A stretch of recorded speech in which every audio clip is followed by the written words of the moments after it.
신상원의 뉴스 브런치. 안녕하십니까. 아나운서 신상원입니다. 바로 내일이면 후쿠시마 원전 오염수의 방류가 시작됩니다. 우리 정부는 오염수 방류를 찬성하는 건 아니지만 과학적으로 또 기술적으로 문제될 건 없다는 입장을 밝혔는데요. 하지만 정화하고 희석한다는 이 오염수가 과연 얼마나 안전할지에 대해서 국민들은 우려하고 있습니다. 앞서서 정부는 일본 측과의 논의 과정에서 우리 전문가를 국제원자력기구 후쿠시마 현지 사무소에 상주시켜서 방류의 투명성을 직접 확인하겠다라고 요구를 했지만 받아들이지 않았고요. 대신 일본은 정보 공유를 제안한 것으로 알려졌습니다.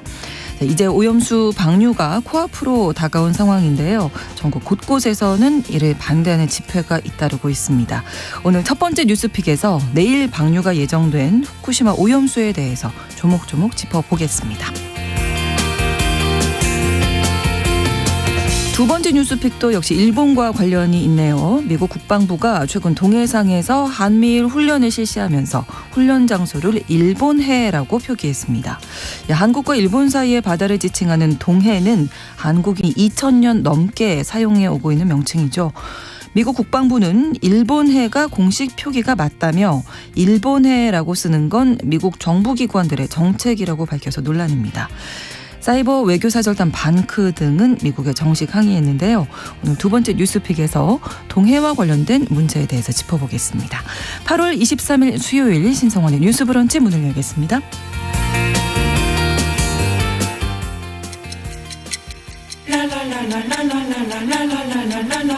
듣고 공감하고 진단합니다. 우리 사회를 바라보는 새로운 시선. 신성원의 뉴스 브런치 뉴스픽. 뉴스 브런치 청취자 여러분과 함께 소통하면서 만들어갑니다. 실시간으로 유튜브로 생방송 보실 수 있고요. 여러분의 의견 기다립니다. 짧은 문자 50원, 긴 문자 100원이 드는 샵 9730, 우물정 9730번으로 의견 주실 수 있고 라디오와 콩 앱으로도 많이 참여해 주시기 바랍니다. 수요일의 뉴스픽 시사인 임지영 기자, 강전의 변호사 두 분과 함께합니다. 어서 오세요. 네, 안녕하세요. 네, 안녕하세요. 자, 24일이 내일입니다. 일본 정부가 후쿠시마 오염수 방류 개시를 24일에 시작하겠다라고 공식화했는데 이게 동일본 대지진 이후 12년 5개월 만이라고요? 네, 일본이 2011년에 후쿠시마 원전 사고를 겪었고 그 당시에 녹아내린 핵 연료를 지금까지도 물로 계속 식히고 있거든요. 네. 이 과정에서 세슘, 스트론튬 같은 고농도 방사성 물질을 포함한 오염수가 생기고 있고요. 일본 정부는 다핵종 제거 설비죠. 알프스로 이 오염수를 처리해 왔습니다. 그래서 일본 정부가 이걸 처리수라고 부르는데요. 네. 일본이 처리수라고 주장하는 이 오염수 탱크가 계속 늘어나고 있어서 저장 가능 용량의 98% 수준이라고 알려져 있어요. 그래서 내년 상반기에는 가득 찰 거라고 예상이 되고 그래서 내보내겠다는 건데요. 이 처리수 속에 삼중수소는 완전히 제거되지 않은 채 남아있어서 그렇죠. 우려가 계속 되어 왔죠. 네. 일본 정부가 후쿠시마 제1원자력발전소 오염수의 해양 방류 개시 날짜를 내일 24일로 확정했다고 어제 밝혔습니다. 말씀하신 대로 2011년 3월 동일본 대지진으로 원전 사고가 난 지 12년 5개월 만이고요. 네. 2021년 4월에 당시의 스가 요시히데 총리가 오염수 해양 방류를 결정한 지 2년 4개월 만입니다. 네. 알프스 장비로 정화해도 말씀드린 대로 삼중수소는 걸러지지 않지만 도쿄전력은 바닷물로 40배 희석을 하면 방사성 물질 농도를 기준치 이하로 낮추게 돼서 생태계에 미치는 영향이 미미하다 이렇게 주장해 오고 있고요. 네. 사실 애초에 오염수 처분 방법이 이 한 가지만 있었던 것이 아니라 지층 주입 또 수증기 방출, 전기 분해 또 지하 매설 같은 방안들이 여러 개 나왔었는데 2016년에 일본 경제산업성 산하 전문가 회의에 따르면 사실 이렇게 방류하는 것이 최단 기간에 가장 저렴하다 이런 얘기가 나오기도 했습니다. 네. 그런데 이제 한미일 정상회의 마치고 기시다 총리가 일본으로 돌아가자마자 강요회의 개최하고 네. 바로 어제 공식화한 거죠. 네. 어제 기시다 총리는 기상 해상 조건에 지장이 없다면 이달 24일로 예상된다고 이렇게 밝혔고요. 또 무엇보다도 국제원자력기구의 과학적 근거에 기초한 대응에 또 폭넓은 지역 국가로부터의 이해와 지지 표명이 이루어졌다 이렇게 배경을 설명했습니다. 네. 바다에 흘려보낸 오염수의 뭐 양이라든지 시기는 어느 정도나 걸릴 것으로 예상되나요? 네, 지금 일본 도쿄전력에서는 내년 3월까지 네. 후쿠시마 제1원자력발전소에서 우리는 오염수라고 하고 일본에서는 처리수라고 하는데 네. 오염수라고 말씀드릴게요. 오염수를 처리하는 양이 한 31,200톤 정도를 예상을 하고 있다고 합니다. 네. 이는 오염수 전체 양의 한 3% 정도에 해당한다고 설명을 하는데 언론에서는 이제 실제 비율은 한 2.3% 정도 되지 않을까라고 추정을 하고 있습니다. 네. 지금 후쿠시마 원전에서는 2011년 3월에 대지진 이후에 오염수를 지금까지 한 134만 톤 정도가 보관이 되어 있거든요. 네. 그래서 도쿄전력이 지금 말씀드린 목표대로 오염수를 방류를 하면 보관 탱크 한 10개, 10기 정도를 줄일 수 있다고 일본 교도통신에서는 지금 보고 있습니다. 자, 그러면 이 오염수가 바다로 흘러가기까지의 과정을 한번 좀 말씀해 주시죠. 네, 이게 아마 우리 국민들께서도 많이 궁금하신 부분일 그렇죠. 것 같아요.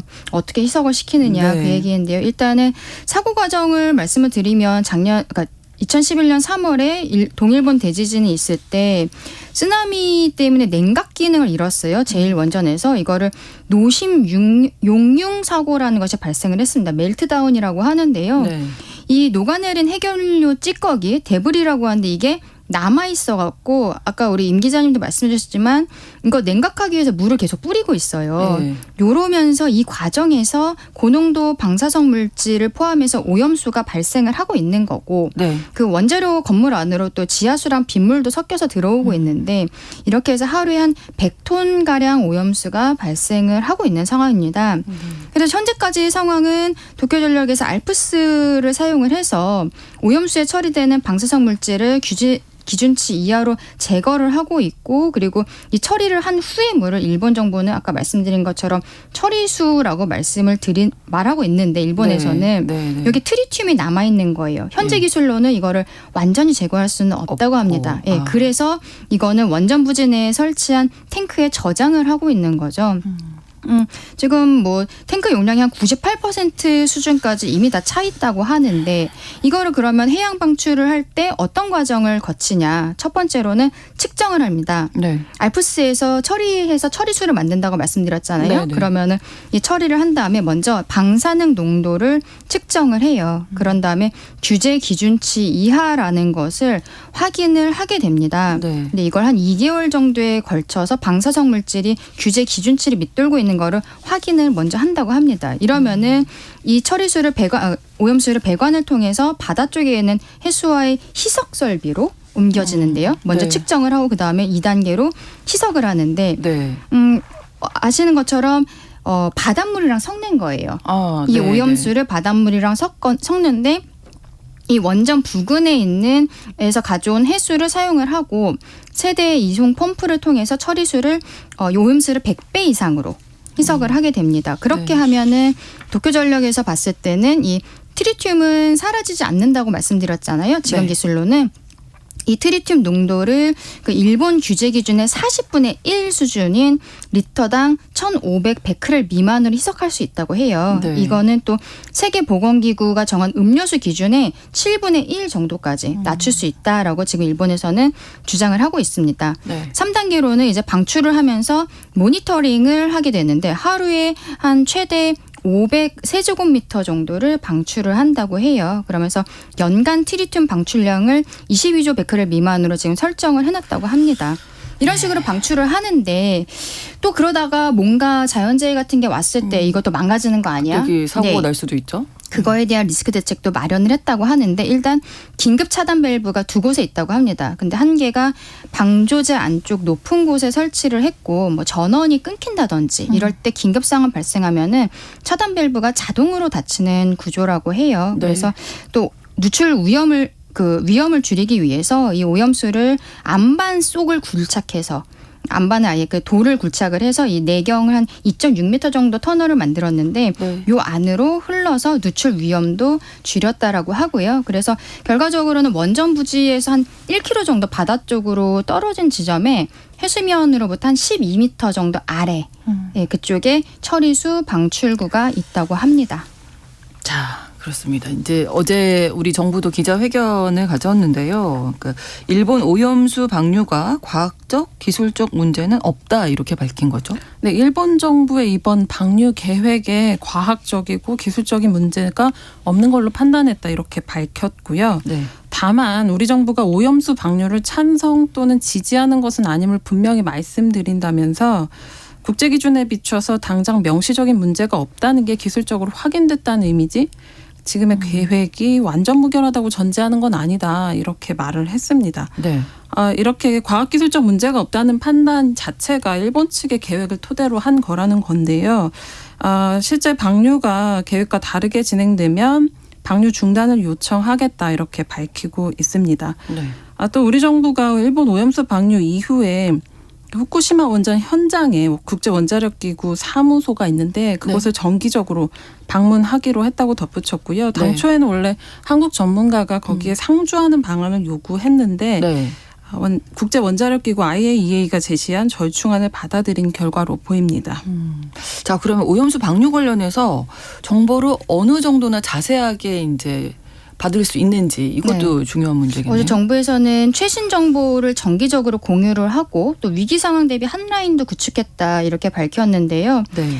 조금 아까 말씀드린 것처럼 IAEA 후쿠시마 현장 사무소는 정기 방문을 하는 것으로 하면서 이러면서 오염수 방류 관련해서 최신 정보를 정기적으로 일본에서 한국 정부에 공유를 해주고 또 각종 정보에 대한 종합적인 설명을 듣고 질의응답을 할 수 있는 화상회의를 정기 개최하는 것으로 일본과 합의가 되었다고 합니다. 그리고 많이 궁금해하시는 긴급하고 이상한 상황이 발생을 했을 때 이 정보를 빠르게 공유받을 수 있도록 IAEA와의 연락 체계도 구축하기로 했다라고 밝혔습니다. 일본뿐만이 아니라 IAEA 쪽도 연락 체계가 되었다는 거고요. 네. 그래서 정부에서는 이런 협의가 있어서 우리 측이 필요에 부합하는 오염수 방류 감시 기제는 확보했다라고 이야기를 하고 있습니다. 그러면서 한일 양측이 이렇게 특별한 상황이 발생을 하는 경우에 신속하게 정보를 공유할 수 있도록 핫라인, 직통전화도 구축하기로 합의를 했어요. 그래서 한국 정부 요구에 따라서 일본은 IAEA와 협력을 해서 취수, 방수 및 이송 설비 방사선의 농도 그리고 측정 확인용 설비에서 희석 설비로 이송되는 오염수의 유량, 배수 펌프 유량, 희석 후 3중 수소 농도 자료, 아까 1, 2, 3단계 말씀드렸던 요 과정에 있어서의 자료들을 1시간마다 홈페이지에 게시하는 것으로 일본에서 결정을 했는데요. 요 정보는 한국 분들이 보기 쉽도록 한국어로도 제공을 하기로 했습니다. 그러니까 전체적인 이 과정들을 절차들을 딱 보니까 오염수 방류를 이제 할 수 있게 된 게 국제원자력기구 IAEA 안전 기준에 부합하다. 이게 정말 주요했었다 이런 생각이 드는데 여전히 어제도 보니까 시민단체들 반발하고 있고 우리 국민들이 좀 불안해하는 부분이 이 안전성이 정말 신뢰할 수 있는가. 에 대한 이야기죠. 네, 초창기에 뭔가 일본에서 발표한 것들이 사실은 그렇지 않았다는 것들이 조금 드러난 부분도 있었고 이렇게만 되면 모르겠지만 또 어떻게 될지 알 수 없는 거고 왜냐하면 수십 년에 걸쳐서 또 나오는 거기 때문에 그렇죠.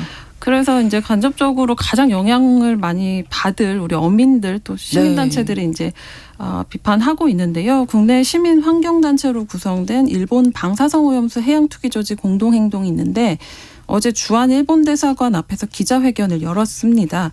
오염수 투기 안전성을 확인할 수 없다는 전문가들의 증언이 이어지는데도 일본 정부는 제일 저렴하고 편리한 해양 투기를 밀어붙이고 있다면서 해양 투기 철회를 요구했고요. 또 오염수 투기는 한국을 비롯한 전 세계의 사회 경제적 손실과 두려운 바다만을 남길 거라고 이야기했습니다. 또 환경운동연합도 성명을 냈는데요. 일본 정부와 도쿄전력은 탱크에 남아있는 방사성 물질 종류의 총량을 밝힌 적이 한 번도 없다. 또 2차 처리를 해도 방사성 물질이 얼마나 잔류할지 모른다. 오염수 해양 투기는 인류가 경험해 본 적이 없는 초유의 사태다 이렇게 주장을 했습니다. 또 광주 전남 행동본부도 기자회견을 열고 일본 정부의 이런 결정을 지독한 내로남불로 규정했는데요. 일본 정부가 93년에 러시아의 핵 폐기물 동해 투기 사태를 두고서 러시아를 국제사회에서 성토한 바가 있거든요. 그때 당시 얘기를 꺼내면서 지금은 주어만 바뀐 재앙의 역사가 재현되고 있다 이렇게 꼬집었습니다. 네, 사실 우리 국민들 쪽에서만 이렇게 반발하는 게 아니라 일본 정부 입장에서는 일본 어민들, 뭐 일본 시민들의 동의 받지 못하고 그쪽에서도 지금 반발이 있잖아요. 네, 그쪽에서도 가장 관련이 있는 분들이라면 당연히 일본의 어업 쪽일 건데요. 그렇죠. 일본에도 한국에 수협이 있는 것처럼 네. 어협이 있습니다. 전국 어협 협동조합 연합회라는 곳이 있는데 여기에서 그저께 어제군요. 22일 반대 성명을 발표를 했어요. 네. 이 사카모토 마사노부 전어령 회장은 무슨 말을 했냐면 어업인과 국민의 이해를 얻지 못하는 해양 방류에 반대한다는 것은 조금도 바뀌지 않았다라고 명백하게 이야기를 했습니다. 근데 22일에 반대 성명을 발표하기 전날에 이 사카모토 전어령 회장이 기시다 후미오 총리와 면담을 했었습니다. 네. 이 면담이 끝나고서도 이 회장이 한 말이 있었는데요. IAEA의 그 국제적 안전 기준에 합치한다는 보고서 등 어업인과 국제사회에 대한 설명을 통해서 과학적 안전성에 대한 이해가 깊어진 건 사실이다라고 이야기를 했습니다. 근데 다만 이런 과학적인 안전과 사회적인 안심 이것은 다른 것이면서 네. 과학적으로 다고 풍평, 이제 한국으로 치면 소문인데요. 네. 풍평 피해가 없어지는 것은 아니다라고 이야기를 했습니다. 이 수십 년에 걸쳐서 아마 이게 방류가 계속이 될 건데 네. 그동안에 이 수십 년에 걸친 진행되는 이 후쿠시마 1원전 폐쇄까지 어업인들의 불안이 완전히 없앨 수는 없을 것이다라고 지적하고 있습니다. 네. 앞서서 이제 기시다 총리가 폭넓은 지역 국가로부터 이해와 지지 표명이 이루어졌다라고 얘기를 했는데 사실은 주변국들 뭐 반발하는데 중국이 아주 강하게 항의를 했더라고요. 네, 온도차가 좀 있는데요. 한국하고는 다루미 히데오 중국 그 주중 일본 대사를 불러서 강력하게 항의를 했습니다. 예. 또 중국 외교부 순 웨이동 부부장이 그 오염수 방류 결정에 대해서 중국 포함한 주변 국가와 국제사회 공공연히 핵오염의 위험을 전가하고 지역과 세계 각국 민중의 복지보다 자신의 사리사욕을 우선시하는 것으로 매우 이기적이고 무책임하다 이렇게 비난을 하면서 강력한 반대를 표명했습니다. 또 홍콩도 일본산 수산물 수입 통제에 착수했는데요. 존리 홍콩 행정장관이 오염수를 핵폐수라고 부르면서 네. 이걸 방류하는 거는 무책임하다 이렇게 비난을 했습니다. 네. 지난달에 중국은 이미 그 일본이 오염수를 방류할 경우에는 일본산 식품의 수입 규제를 추가로 강화하겠다 이런 가능성을 그렇죠. 시사하기도 했습니다. 네. 우리 정치권 반응도 온도차 좀 있던데요. 네, 아무래도 민주당 같은 경우에는 여기에서 굉장히 반발을 하고 있고 그리고 국민의힘 같은 경우에는 내부에 우리 바다 지키기 TF라는 것이 있는데 여기에서는 그 어업 쪽과 뭐 협의를 하겠다 이렇게 이야기를 하고 있습니다. 그런데 아까 그 제가 일본 전어련 회장 얘기 말씀드렸잖아요. 과학적인 안전과 사회적인 안심은 다른 것이다. 이 소문 피해 없어지는 것은 아니다라고 이야기를 했는데 이게 결과적으로 일본 내에서도 이런 반대의 목소리가 있지만 우리는 반대의 목소리를 넘어서 더 문제가 되는 게 사실 주권의 문제라는 것도 있고 이게 외교적인 갈등으로 비화가 됐을 때 또 우리 측에서 거기에 있어서의 어떤 또 예전에 화이트리스트 문제도 있었고 그런 것들이 또 발생을 할 수가 있어서 아마 지금 정부에서는 조금 어떻게 보기엔 국민들께서 보시기에는 이도저도 아닌 이런 스탠스를 취하고 있는 게 아닌가라고 생각은 드는데 하지만 저는 또 그렇다고 야당 쪽에서 민주당 쪽에서 대안을 찾자 뭐 이렇게 얘기를 하는데 그게 현실적으로 가능한가? 그리고 우리가 그 대안을 제시한다고 해서 일본에서 받아들일 것도 아니고 우리가 또 찾을 수 있는 대안이 무엇인가? IAEA에서 이미 과학적인 이제 결과 보고서가 나온 상황이잖아요. 그래서 좀 현실적으로 안타깝지만 지금으로서 우리 정부에서 하고 있는 방식을 저는 좀 지지할 수밖에 없겠다라는 생각입니다. 네, 임재용 기자님. 네, 근데 이제 대안을 말씀하셨는데 사실 대안을 찾을 주체는 우리가 아니라 일본이 아닌가. 싶기도 하고 사실은 아까 뭐 저렴한 비용에 대해서도 말씀을 드렸는데 사실 다른 여러 가지 대안이 있었는데 그게 선택된 부분에서는 어떤 국제 여론의 어떤 영향이나 이런 것도 사실은 있을 거라고 보거든요. 그런 부분에서 좀 안타까운 점이 있긴 한데 이번에 정부 발표를 두고서 유승민 전 의원도 이야기를 했어요. 오염수 방류를 찬성 또는 지지하는 것이 아니다라는 고 정부 발표는 얘기했는데 사실은 과학적 기술적 문제가 없는 걸로 판단했다는 말에 더 많은 함의가 담겨 있지 않나 이런 생각이 들거든요. 네. 유승민 전 의원 같은 경우는 윤석열 정부의 눈치 보기라고 비판을 하고 있기는 한데 사실은 국민들 입장에서도 어떻게 보면은 말장난 아닌가 이런 생각이 들기도 합니다. 네. 자, 일단 당장 내일이어서 이제 방류가 시작이 네. 되면 수산물에 대한 관리 체계가 또 어떻게 진행되는지도 한번 좀 살펴봐야 될 것 같아요. 지금 2013년 9월부터 후쿠시마를 포함한 인근 8개 현 수산물 수입은 국내에는 완전히 금지된 상태거든요. 네. 근데 앞으로도 정부는 이런 수산물 수입 금지 해제를 검토할 계획은 없다, 유지하겠다 이렇게 강조를 했고요. 문제는 이제 우리나라 인근 해역에 들어오는 그런 어업과 관련된 부분인데 정부가 해수하고 수산물 방사능 검사 건수를 늘리는 방식으로 강화된 방사능 관리 체계를 가동한다고 이렇게 입장을 밝혔습니다. 해양수산부는 어제부터 전국 43개 위판장을 대상으로 수산물 방사능 신속 검사를 본격적으로 시작했다. 이렇게 밝혔습니다. 또 네. 오는 28일부터는 100일 동안 수입산 수산물에 대한 고강도 원산지 표시 점검도 시작할 예정이에요. 후쿠시마산 그 수산물이 혹시 국내산으로 둔갑하는 일이 없는지 그런 부분에 대해서 좀 점검을 강화하겠다는 그런 의도로 보입니다. 네.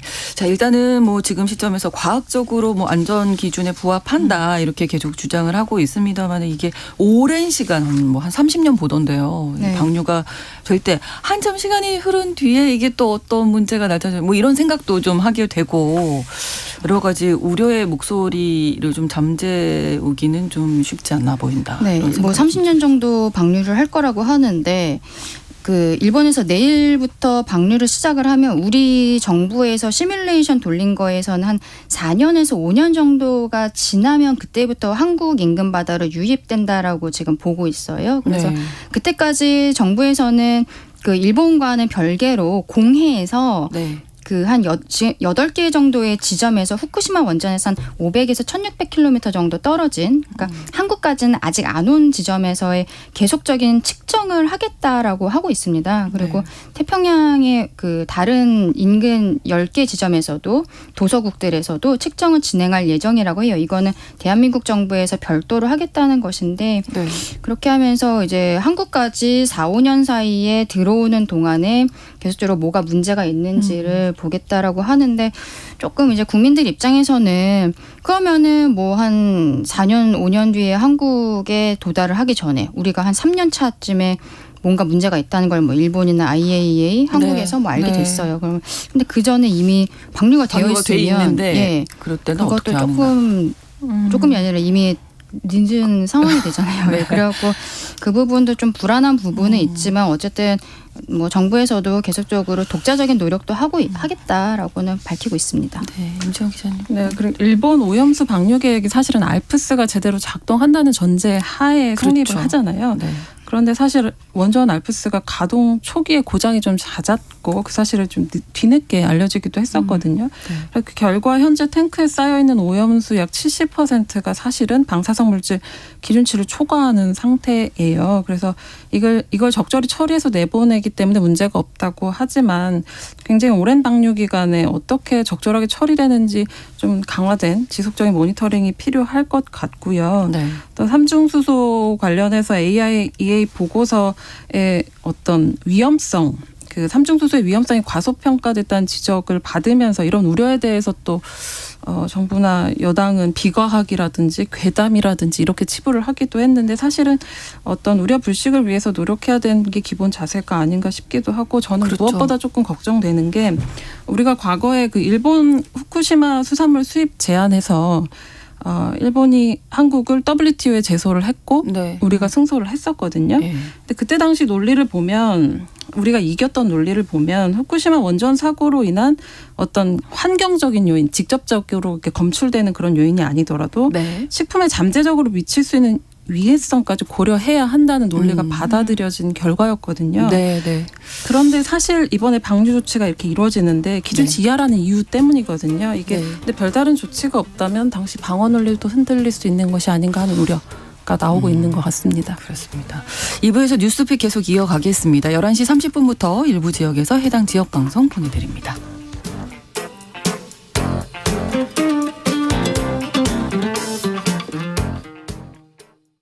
지금 시각은 11시 30분입니다. KBS 여러분은 지금 KBS 1라디오 신성원의 뉴스 브런치를 함께하고 계십니다. 자, 앞서서 내일부터 방류된다는 일본 원전 오염수 이야기 나눠봤고요. 좀 관련이 좀 있지 않을까 싶은데 동해 이야기 해보겠습니다. 미국 국방부가 동해상에서 한미 훈련을 실시하면서 훈련 장소를 동해가 아니라 일본해라고 표기를 하는 일이 있었는데 이거 어떻게 되는 건가요? 미국 국방부의 공식 입장이 이런 건가요? 네, 미국 국방부가 최근 동해상에서 한미 훈련 실시하면서 그 동해 대신 일본해라고 표기를 했고 네. 이것 때문에 국내 언론이 이렇게 질문을 한 거죠. 그런데 그렇죠. 공식적으로 일본해가 공식 표기가 맞다 이렇게 답을 한 거예요. 일본해라고 쓰는 것이 미국 국방부뿐만 아니라 미국 정부 기관들의 정책이다 이렇게 답변을 해서 논란이 됐는데요. 네. 미국 국방부가 일본해라는 표현을 쓰겠다고 공식적으로 입장 밝힌 건 이번이 처음이거든요. 그렇죠. 네. 근데 이제 어떤 기미는 보였었어요. 지난 2월에도 그 한미일 훈련할 때 훈련 장소를 동해 대신 일본해라고 표기를 했었습니다. 우리 정부나 뭐 국방부에서 뭐 알고 있었을 것 같은데 뭐 네. 항의 조치했습니까? 이런 보도 나왔을 때 합동참모본부가 한국은 미국 측에 그러한 사실을 수정해 줄 것 요구했다. 결과를 더 지켜보겠다고 했는데 훈련이 끝날 때까지 한국 입장이 반영되지는 않았어요. 그리고 국방부 대변인도 지난 17일 브리핑에서 기자들이 이런 보도 있었는데 이게 맞냐, 입장이 뭐냐 이렇게 질문을 했더니 그냥 약간 원론적인 얘기를 하고 말았는데 네. 국방부는 한미일 3자 훈련을 확대해 나가고 있다. 우리 정부 입장을 미국 측에 전달을 받고 앞으로도 긴밀히 협의해 나갈 것이다. 이런 정도로 답을 했습니다.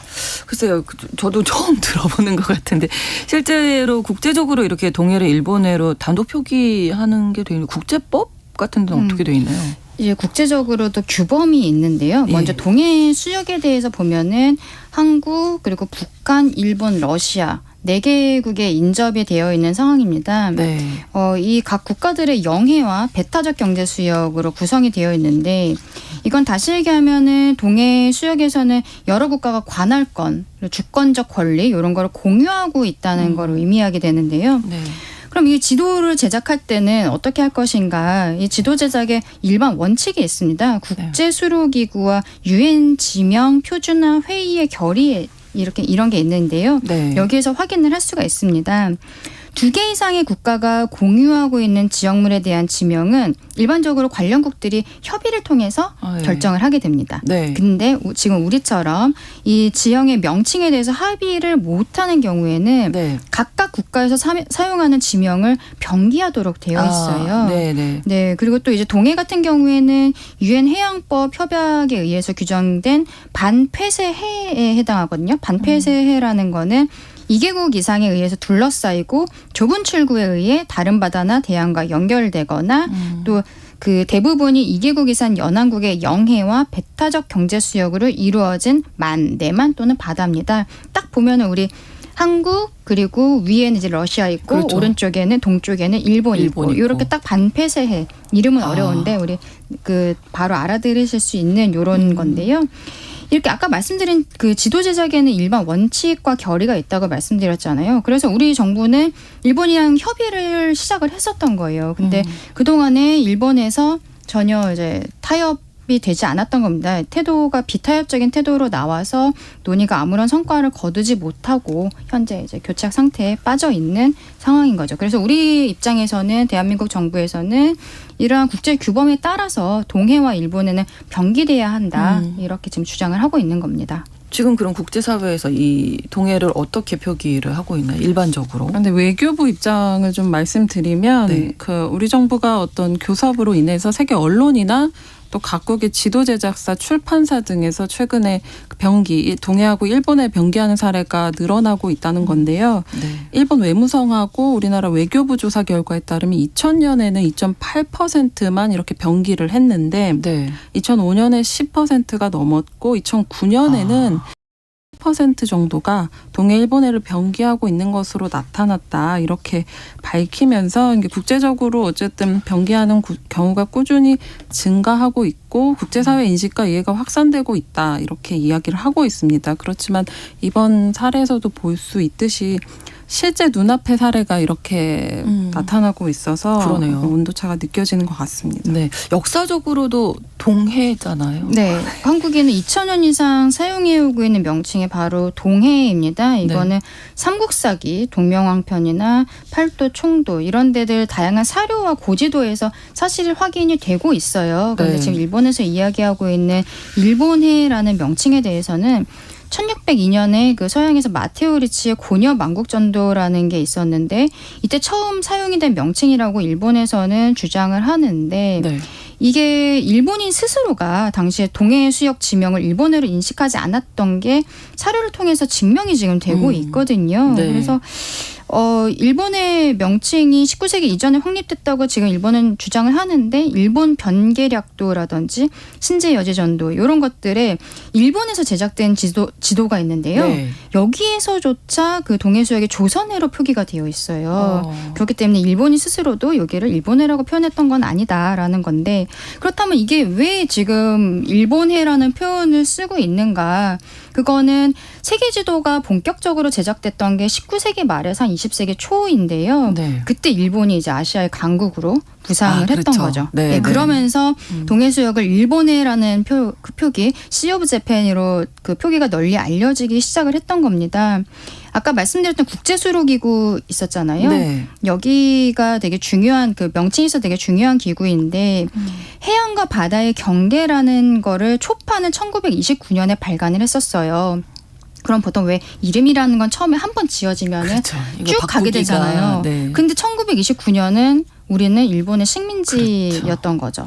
이 책이 근데 2판이 발간이 됐던 게 1937년이었는데 이때도 우리는 계속 그렇죠. 일본의 식민지였고 광복 전이니까. 3판은 1953년에 발간이 됐는데 우리는 한국전쟁 전쟁. 중이었습니다.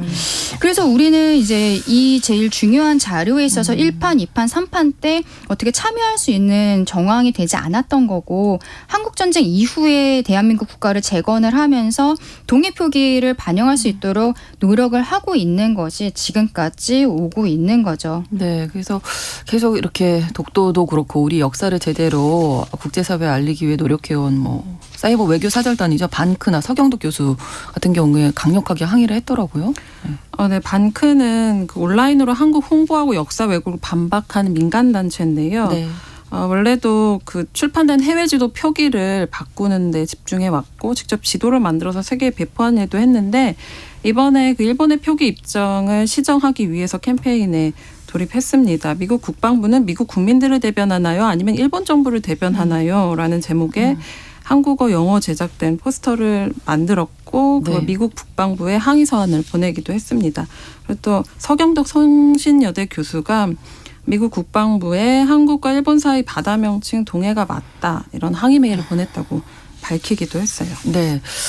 뭐 오염수 방류도 그렇고 아까 그 얘기에서 정부의 외교 이 얘기 강전혜 변호사님 말씀해 주셨지만 이 동해 표기 관련해서도 이게 개인적인 노력, 시민단체의 노력 물론 중요합니다만 정부의 외교가 꼭 또 필요하지 않나 좀 정리가 필요하지 않나 이런 네. 생각이 드네요. 시기적으로 아까 말씀드린 것처럼 이 표기가 좀 확정이 되던 시기에 우리가 일본 식민지 하에 있었고 네. 또 전쟁 중이었고 이래서 초반에 그 이름을 명칭을 확정하지 못했던 것이 좀 안타까워서 네. 그 이후에 우리가 계속적으로 노력을 하고 있습니다만 뭐 정부의 노력만으로 이게 쉬운 일이 아니잖아요. 아직까지는 일본이 한국보다 더 경제적으로도 앞서고 있고 그런 것들이 있어서요. 근데 제가 오늘 방송을 준비를 하다가 어저께 저녁에 SNS를 보는데 네. 그 인별그램 있잖아요. 네, 네. 거기에서 제가 이런 거를 좀 SNS에. 검색을 많이 해서 그런지 아까 임지영 기자님 말씀해 주신 미국은 미국 국민을 대변합니까? 네, 뭐 이 네. 포스터가 떴어요. 뜨는 거예요. 네, 그거를 또 이제 공유해 주시는 우리 국민들이 계셨던 거죠. 그러니까 그렇죠. 우리 한 명 한 명이 뭐 미약하게나마 이러한 의견들을 갖고 있다는 거. 그래서 외국에 있는 친구들에게도 보여줄 수 있는 이런 모습들로 좀 국민들도 같이 했으면 좋겠다는 생각입니다. 네, 임지영 기자님. 네, 한미일 정상회의에서 사실 오늘 다룬 주제들의 그 당사국 대통령, 총리 이렇게 다 모였잖아요. 네.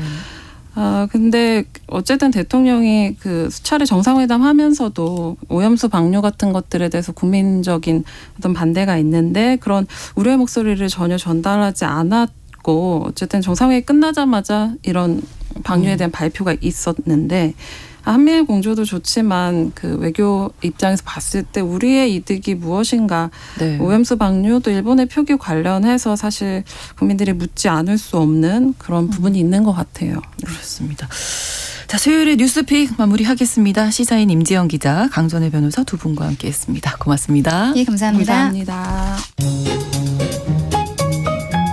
신성원의 뉴스 브런치는 여러분과 함께합니다.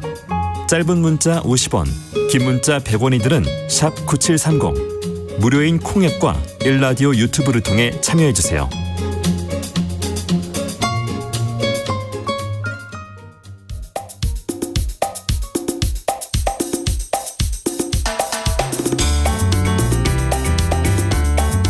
청년들의 시각으로 우리 사회를 진단합니다. 뉴스 브런치 MG데스크. 뉴스 브런치 듣고 계시고요. 지금 시각이 11시 41분 됐습니다. MZ세대의 고민과 이 시대를 살아가는 방법, 그들의 트렌드 들어보는 MZ데스크 시작하기 전에 기상특보가 들어와 있어서 좀 알려드릴게요. 오늘 11시 30분 기준으로 서산시 지역에 호우경보가 발효됐습니다. 이 지역 비가 많이 오고 있는 상황인데요. TV나 라디오, 스마트폰을 통해서 지금 있는 지역의 기상 상황 계속 알아보시고 주변에 있는 분들에게도 좀 알려주셔야 되겠습니다. 차량 운전하시는 분들은 속도를 좀 줄여서 운행하시고요. 물에 잠긴 도로, 지하차도, 교량 등으로 통행하지 않도록 또 역시 주변에 있는 가까운 지인들에게 알려주셔야 되겠습니다. 또 개울가, 하천변, 계곡, 해안가 등에서 급류에 휩쓸리거나 침수 위험이 있는 지역에는 접근하지 말고 역시 주변 분들에게 좀 알려서 안전하게 또 오늘 하루 보내셔야겠습니다. 11시 30분 서산시 지역에 호우경보가 발효됐다는 점 알려드립니다. 자, 오늘도 MZ데스크, MZ세대 트렌드를 쉽고 빠르게 전달하는 미디어 캐리의 이시은 에디터 나오셨고요. 대학내일 20대 연구소 이혜인 수석 두 분과 함께합니다. 어서 오세요. 안녕하세요. 자, 오늘은 어떤 주제 가져오셨을까요? 네, 그동안 저희가 AI 기술의 도입으로 변한 지세대 트렌드들 많이 소개해드렸는데요. 네. 뭐 가령 몇 주 전에 저희가 AI 기술 활용해서 자기 브랜드 창업하는 10대 소식들을 네. 전해드리기도 했죠. 이렇게 챗 GPT나 생성형 AI를 통해 창작 활동을 펼치는 1020 작가, 크리에이터들이 많이 늘어나고 있는데 네. 긍정적인 목소리도 많지만 또 우려되는 지점에 대한 이야기들도 많아지고 있습니다. 네. 특히 창작 영역에 있어서는 이 논쟁이 굉장히 좀 불거지고 있거든요. 네. 그래서 오늘은 AI 기술과 창작에 대해서 지세대는 어떻게 생각하는지 한번 짚어보도록 하겠습니다. 네. 새로운 기술이 이제 딱 등장하게 되면 네네. 도입되고 안정화되기까지 좀 여러 논란들이 사실 있기 마련이잖아요. 구체적으로 맞습니다. 어떤 일들이 있었나요? 최근에 이런 이제 AI 기술 발전이 점차 상용화가 되면서 피부로 느껴지는 반응들이 몇 개 있었는데요. 그 중에서 가장 와 닿았던 게 기존 베스트셀러로 꼽혔던 책의 표지를 바꿔서 재발간했던 사례였습니다. 네. 밀리언셀러로 등극할 정도로 유명한 소설이 하나 있는데 네. 이 책이 최근에 표지를 바꿔서 새롭게 출간을 했어요. 사실 뭐 5세, 10세 막 이렇게까지 찍는 책들의 경우에는 종종 표지 디자인을 조금 바꾸고는 그렇죠. 하거든요. 네. 근데 기존에는 이제 만화풍의 일러스트 표지였다면 바뀐 디자인은 조금 더 실사화와 가까운 느낌의 사람이 이제 표지에 등장하게 됩니다. 네. 언뜻 보면 실물 사진처럼 좀 보일 정도로 실사화된 디자인인데요. 색달라서 좋다. 내가 책을 읽으면서 상상했던 그림체랑 비슷하다라는 긍정적인 의견도 있었지만 네. 이제 말이 조금 나왔던 건 이 표지가 사람이 그린 게 아니라 이제 AI를 이용해서 만든 것이었기 때문이에요. 네. 네, 제작 과정에서 이제 AI 기술을 활용했던 거를 이제 몰랐던 독자들이 이러한 사실을 알고 조금 실망을 하기도 했습니다. 네, 사실 이런 이제 AI를 활용해서 뭔가 창작을 한다라고 네. 하는 이 창작물들에 대해서 좀 예민하게 반응하는 이유는 저작권을 누가 갖느냐에 대한 논쟁 때문입니다. 그러니까 원작이 어떤 거냐 같은 건데요. 그러니까 AI가 만든 디자인은 사실 누군가의 디자인을 학습해서 모방한 뒤에 창작한 창작물일 수밖에 없거든요. 그래서 네. 이 지점이 논란이 되는 지점이라고 볼 수 있습니다. 그렇군요. 이 사건에서 최근에 이제 가장 중요한 쟁점으로 보고 있는 건 국내 현행법은 AI를 저작권자로는 인정하지 않는다는 점입니다. 그러니까 법에서는 저작물을 인간의 사상 또는 감정을 표현한 창작물로 네. 저작권자는 이 저작물을 창작한 자로 규정하고 있기 때문에 이제 우리가 뭐 속칭 모방은 창조의 어머니다라고는 하고 있지만 네네. 이제 법에서는 인간이 아닌 개체인 AI가 모방한 것은 창조로 보기가 좀 어렵다라는 뜻으로 아직은 다뤄지고 있다라고 해석할 수 있고요. 네. 또 여기서 이제 논란이 됐던 이유 중에 하나가 사실 이 이제 작품을 쓰신 작가님이 이렇게 재출간하게 된 배경에 연극 판권이나 이런 걸 관련해서 저작권으로 좀 아픈 경험이 있으셨어요. 네. 그래서 그런 작가가 이미 이제 창작물의 저작권이라는 게 너무 뭔지 절감할 만한 상황인데 AI 표지가 저작권 논란이 있다라는 거를 모르는 채로 출시한 건 아니냐, 좀 경시한 거 아니냐라는 누리꾼들의 반응이 이어지고 있는 것으로 봐주시면 됩니다. 네. 이런 일들이 책 표지 디자인 말고도 뭐 많다면서요? 네, 실물책뿐만 아니라 요즘 이제 웹툰이나 웹소설에 있어서도 조금 문제가 되고 있는데 한 웹소설 플랫폼에서는 8월 19일 기준으로 인기 작품 10개 중에 4개의 작품이 AI로 된 표지라고 해요. 뭐 AI 뭐 사파까지 내부에 들어간 사파까지 포함을 하면 대다수의 작품에서 이제 AI 기술이 활용되고 있는 건데 이렇게 작화가 중심이 되는 콘텐츠에서는 아직까지 AI 기술을 활용하는 걸 좀 반기지 않는 독자들이 많습니다. 네. 생성형 AI로 작가가 아이디어링은 할 수 있다. 하지만 결과물을 내는 것에 있어서는 사람의 판단과 그리고 또 재창조가 조금 필요하다라는 거예요. 그렇죠. 네, 특히 이 분야가 더 문제가 되고 있는 것이 필연적으로 작가 혼자 다 하기에는 힘든 구조예요. 마감 시간의 문제도 있고 네. 뭐 때로는 표지나 그림을 프리랜서에게 도움 요청하는 경우도 많거든요. 그런데 이제 사람에게 이제 맡기는 비용보다는 AI에게 맡기는 게 훨씬 더 저렴하고 그렇죠. 네, 시간도 절약이 되니까 적극적으로 활용을 하고 있는 것 같고요. 그래서 일각에서는 AI 표지 불매해야 된다라는 얘기까지도 나옵니다. 어느 정도까지 좀 허용을 해야 하느냐에 대한 이야기가 맞아요. 되겠네요. 네네. 네. 실제로 유명 플랫폼에 이제 도전 만화라는 탭에서 네. 이 AI를 활용한 웹툰을 보이콧하겠다라는 사례가 있었습니다. 그래서 네. AI 웹툰 보이콧이라는 게시물이 한 61편 정도 연속으로 게시되면서 그러니까 여러 사람들이 릴레이로 같은 만화를 올리면서 여기에 이제 의견을 표현한 거죠. 보이콧까지 강력하게 나오네요. 네. 사실 이분들의 입장은 AI 웹툰은 도둑질로 만드는 것이다라고 볼 수 있습니다. 이제 게시글 안에 웹툰으로 그걸 그려놓으셨는데 AI로 만든 웹툰이 왜 저작권을 침해하는지, 뭐 어떤 문제점이 발생할 수밖에 없는지 등의 내용을 담아서 이제 보이콧을 하고 있습니다. 네. 좀 간략하게 요약을 해드리자면 이거는 학습이 아니라 무단 도용에 가깝다. AI가 만들어낸 그림은 단 한 장도 저작권에서 안전하지 않다. 그냥 복제해서 짜깁기 한 거다라는 이제 의견들이 좀 담겨 있습니다. 이제 첫 발단은 사실 플랫폼 가입 시에 명시된 이용 약관 개정이 있으면서 일어났어요. 제16조에 회원이 이 웹툰 서비스 내에 게시하는 게시물은 이 웹툰 및 이 웹툰의 이제 한 상위 기관의 서비스를 위한 연구 목적으로 활용될 수 있다라는 이제 조항이 추가된 거예요. 네네네. 그러면서 이제 이 아마추어나 프로 작가분들이 이 그림 AI 학습에 사용될 수 있는 가능성이 열려 있는 조항이 됐고 그러네요. 이러면서 이제 이 시위를 시작하게 된 거죠. 그래서 요 과정을 거쳐서 이걸 읽고 있는 2030 독자들, 뭐 10대들까지 AI 웹툰에 반대하거나 좀 거부감을 느끼는 사례들도 증가한 것으로 보입니다. 자, 이런 현상은 왜 생긴 걸까요? 네, 저희가 지속적으로 얘기했듯이 요즘 세대가 창작에 더 예민해질 수밖에 없는 환경이 놓인 것 같아요. 네. 꼭 작가라는 직업이 아니더라도 이제 온라인으로 자신만의 고유한 창작물을 만들어서 소개하는 일들이 굉장히 많아지고 있는데요. 네. 아까 말씀드렸듯이 뭐 옷 브랜드를 만드는 10대라거나 그렇죠. 네, 작곡 네. 작사를 해서 자작곡을 취미로 대단해요. 만들기도 하고 뭐 심지어 미니게임을 코딩으로 만들어서 배포를 하는 이제 10대들도 있는데 네. 네, 이렇게 모두가 좀 아마추어이기는 하지만 아직 그래도? 크리에이터가 되고 있는 세상에서 내 거 뭐 저작권에 대한 인식은 더 커질 수밖에 없는 거고요. 네. 때문에 같은 창작자로서 우리 다른 창작자 저작권을 좀 지켜주자라고 주장하는 사람들이 많은 겁니다. 네. 생성형 AI 대부분이 저작권자 이제 허락 없이 기존 저작물 학습해서 결과물을 도출하고 있다라고 말씀드렸는데 이에 이제 한국 웹소설 협회 회장은 이제 무료가 아닌 유료 작품이나 공모전 등에서는 AI 표지를 못 쓰게 하고 있다라고 발표하기도 했습니다. 네, 네. 사실 실제로 모든 AI 자체에 대해 부정적인 건 아니고 창작 내에서도 어떤 측면에 접목했느냐에 따라서 앵글이 다르기는 한데요.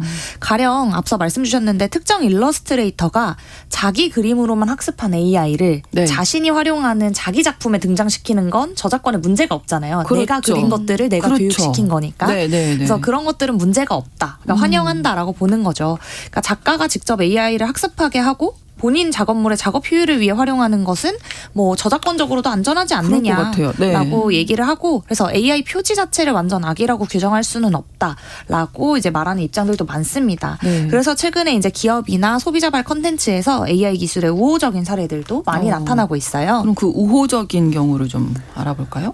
네, 말씀 주신 대로 이제 AI 기술 잘 활용해서 좋은 반응을 얻은 사례도 많은데요. 네. 이 의미 있는 일에 사용한 경우에 그렇습니다. 최근에 한 식품 회사가 광복절을 맞아서 세상에서 가장 늦은 졸업식이라는 독립운동 캠페인을 펼쳤습니다. 네. 독립운동으로 부당한 징계를 받아서 학업을 포기할 수밖에 없었던 당시 학생 운동가들을 위해서 이제 명예 졸업식을 시켜준 거예요. 네, 독립운동가들의 사진을 모아가지고 그걸 바탕으로 AI 작업을 통해서 홀로그램으로 졸업식 영상을 상영을 해줬다고 해요. 근데 더 놀라운 거는 그들의 목소리까지 AI로 되살려서 축사를 진행을 하기도 했습니다. 네, 역사적으로 의미가 있는 일인데다가 이제 후손들에게 일일이 허락을 받고 진행한 사례라는 점에서 네. AI 기술 이렇게 써야지라고 반응하는 사람들이 많았고요. 저도 영상을 봤는데 정말 감동적이더라고요. 그러네요. 정말 이렇게 써야죠. 맞아요. 네, 어떻게 보면. 이런 식으로 이제 기업에서 이들을 좀 잘 활용하는 경우에 좀 찬사를 보내는데 광고 제작 같은 분야에도 굉장히 많이 들어왔어요. 그래서 그렇죠. 새로운 사례들이 많이 생겼는데 네. 뭐 가령 우리 브랜드에 대한 소비자들의 언급을 모아서 유튜브 영상의 스토리 작가로 이제 그 AI를 도입해서 그 스토리 라인대로 우리 브랜드 필름을 만들어 본다든지 네. 한 버거 브랜드는 본인들 버거 사진의 그 색상의 RGB 값과 이미지 라인을 따서 음계를 부여하고 뭐 음역을 결정해서 AI가 음악을 만들게 하는 단초 조건을 우리 브랜드와 우리 제품에서 찾은 거죠. 그래서 이런 BGM 마케팅을 좀 진행한다든지 뭔가 수많은 벤처 스타트업들이 AI를 바탕으로 서비스 일부에 나서고 있는데 네. 이런 제품들에 대해서 좀 파격적인 광고로 뭐 신선한 시도다라는 평도 있고 좀 재미있다 그냥 이렇게 즐기는 컨텐츠로 웃음거리가 되기도 합니다. 네. 이제 일부 도입된 경우들은 전 이게 좀 재밌었는데 이게 저희가 최근에 이제 뭐 워라벨 조용한 퇴직 이런 네, 얘기들 네. 많이 하잖아요. 네. 근데 이게 기존 근로자들의 피로를 좀 덜어줄 것 같다. AI가 빠르게 작업했으니까. 네. 그럴 수 있죠. 이런 가치들을 보면서 좀 긍정 반응을 만드시는 사례들도 많더라고요. 네. 어쨌든 뭐 이게 도입된 초기다 보니까 이런 진통 과정은 어쩔 수 없을 것 같은데 우리보다 조금 더 빨리 적용한 해외에서는 어떻게 대응하고 있는지 좀 살펴보면 힌트가 될 것 같아요. 네, 먼저 지난 5월 미국에서는 처음으로 해고 사유에 AI가 등장하게 됩니다.